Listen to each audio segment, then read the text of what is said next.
বিগত প্রায় ৭২ ঘণ্টার অবিরাম বর্ষণে তেলিয়ামুড়া মহকুমার অন্যতম কৃষি প্রধান এলাকা বাইশঘরিয়া গ্রাম কার্যত বন্যার কবলে পড়েছে। মাঠের পর মাঠ এখন জলমগ্ন। কৃষকের বছরের পর বছরের পরিশ্রম আর ঘাম ঝরা স্বপ্ন এক নিমেষে ভেসে গেছে বন্যার জলে। প্রকৃতির এই নির্মম আঘাতে সর্বশান্ত হয়ে পড়েছেন এলাকার শতাধিক সবজি চাষি। স্থানীয় কৃষকদের অভিযোগ, কৃষি জমিতে হঠাৎ করে বন্যার জল ঢুকে কারকোল, ঝিঙে, মরিচ, শশা সহ বিভিন্ন ধরনের সবজি চাষ সম্পূর্ণ নষ্ট হয়ে গেছে। যে জমিগুলো কয়েকদিন আগেও সবুজে ভরপুর ছিল, আজ শুধু সেখানে জলে থই থই। অনেক কৃষক ঋণ নিয়ে চাষ করেছিলেন, এখন সেই ঋণ শোধ করা তো দূরের কথা, সংসার চালানোই বড় চ্যালেঞ্জ হয়ে দাঁড়িয়েছে। কৃষকদের দাবি, প্রতি বছর বর্ষা এলেই একই দুর্দশার মুখোমুখি হতে হয়, অথচ স্থায়ী জল নিকাশি ব্যবস্থা গড়ে তোলা বা বন্যা মোকাবিলায় কার্যকর উদ্যোগ গ্রহণের ক্ষেত্রে প্রশাসনের তৎপরতা নিয়ে প্রশ্ন উঠছে। বছরের পর বছর ক্ষতির শিকার হলেও সমস্যার স্থায়ী সমাধান আজও অধরাই থেকে গেছে।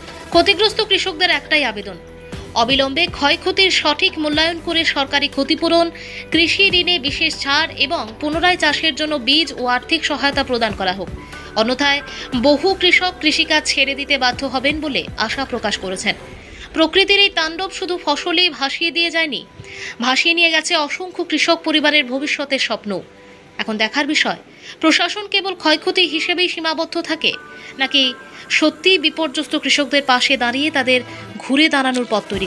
কৃষকরা আছে এদিকে জল উঠে বুলডার বানাইতেছে, বুলডার মানে ফালা নিয়েছে না সব, মানে আমরা ক্ষেত মানে ক্ষতি হয়েছে বেশি। কতজন কৃষক আছে এদিকে? এন প্রায় 50 জনই এই জায়গার মধ্যে। সবার সবাই ক্ষতি হয়েছে, মোটামুটি ভালো ক্ষতি হয়েছে। কিরকম হইব অনুমান?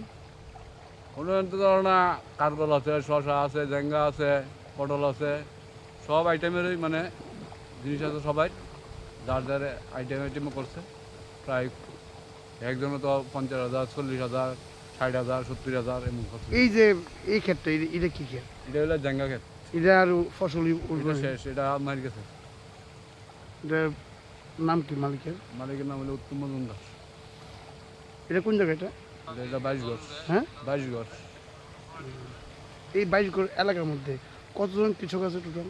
প্রায় 70-80 জন এই চট্টার মিজান আমরা আছি। না না, মানে এই চট্টর না, মানে টোটাল 22 ঘরের মধ্যে। এমনি তো অনেক মনে হয় 22 ঘর এরিয়া লইলে প্রায় 100-150 কৃষক আছে।